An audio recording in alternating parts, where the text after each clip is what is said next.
Have you ever run into someone from your past, someone you completely dismissed, only to realize they are now living the life you always dreamed of? It is a punch to the gut, an unexpected, humbling collision with reality. We all make snap judgments.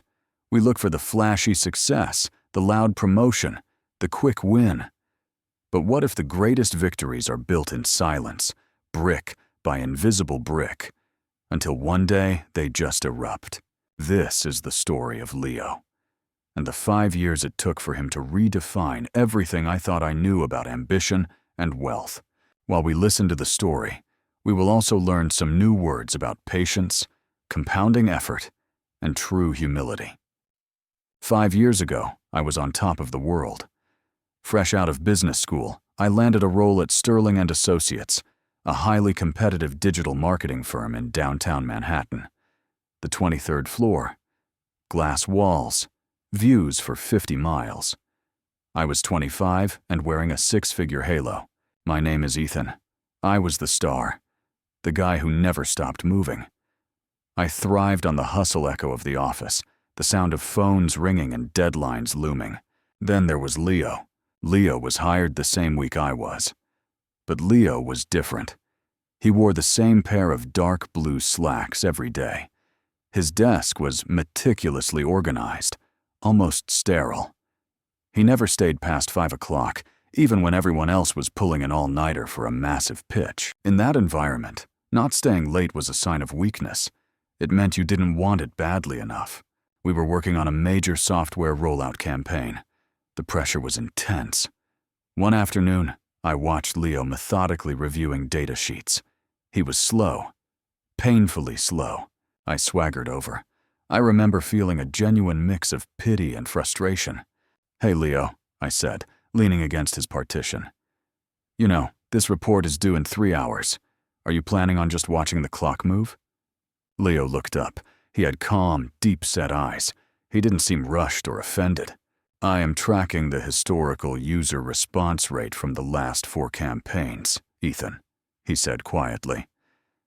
"There is an anomaly here, about 0.3%, that the quick report missed." I laughed, a loud, dismissive laugh that turned a few heads.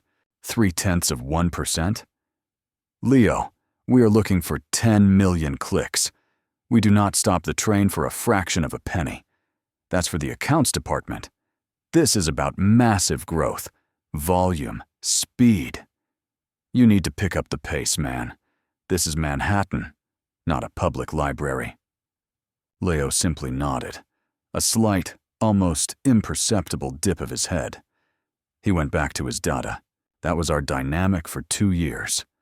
I was the sprinter, achieving quick, impressive metrics, celebrated publicly, promoted twice. Leo was the steady walker. He completed every task, always on time, always thoroughly. But he never chased the spotlight. He never asked for a raise. He remained the quiet data analyst, the one everyone politely tolerated, but generally ignored when assigning the high-profile projects. I even joked about him once at a company happy hour. I called him the gardener, because he seemed to care more about cultivating his small corner of the desk than the whole corporate ecosystem. I was arrogant. I believed that visibility equaled value. Then, Mr. Sterling, the founder of the company, pulled me aside. Mr. Sterling was a tough, old-school leader. He had seen thousands of people pass through those glass walls.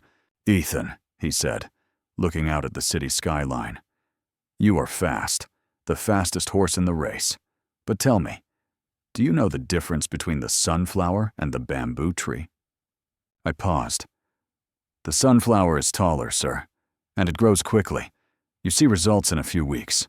Sterling smiled sadly. "Exactly. The sunflower is instant gratification. It reaches 6 feet fast, looks brilliant, but its roots are shallow. It only survives 1 season. It needs constant sun and attention."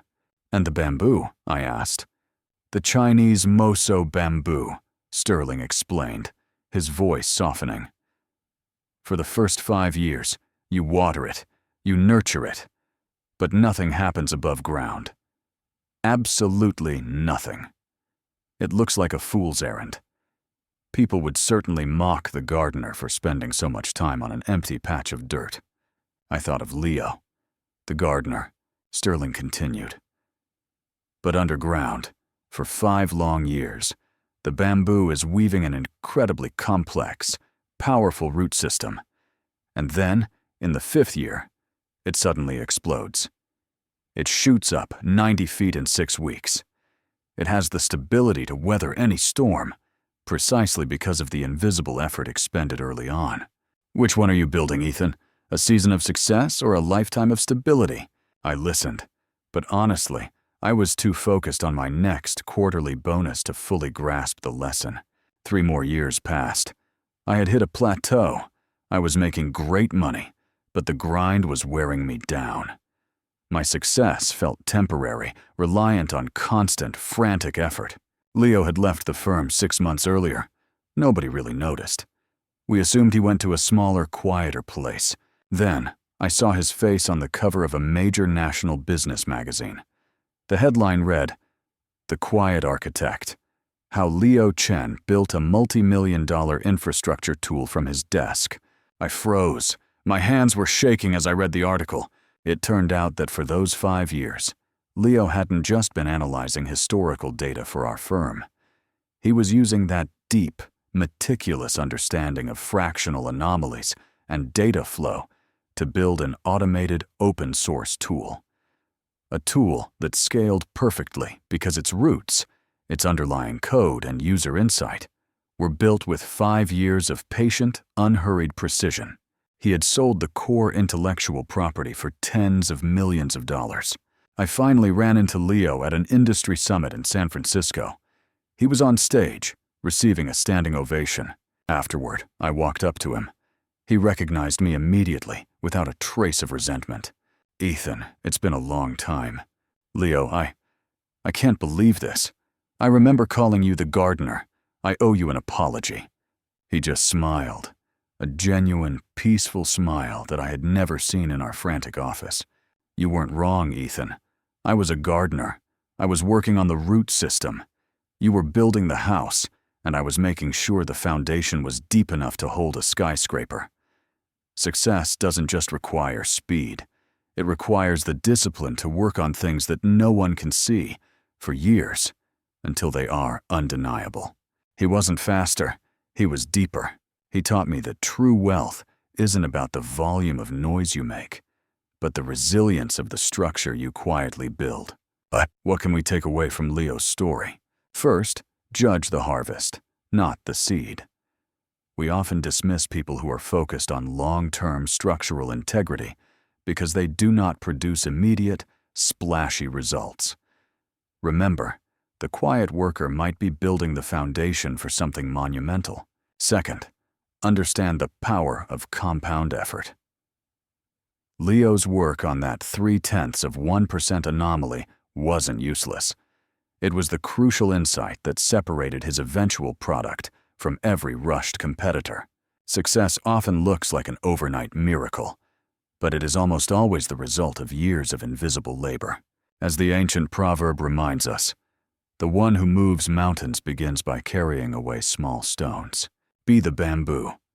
Focus on growing those strong, unbreakable roots. The explosion of success will come when your structure is ready for it. I hope Leo's journey inspires you to look beyond the surface level of success and respect the hidden value of patience and dedication. I'll be back again with another inspiring story. Till then, be patient, be thankful, and keep moving forward in life.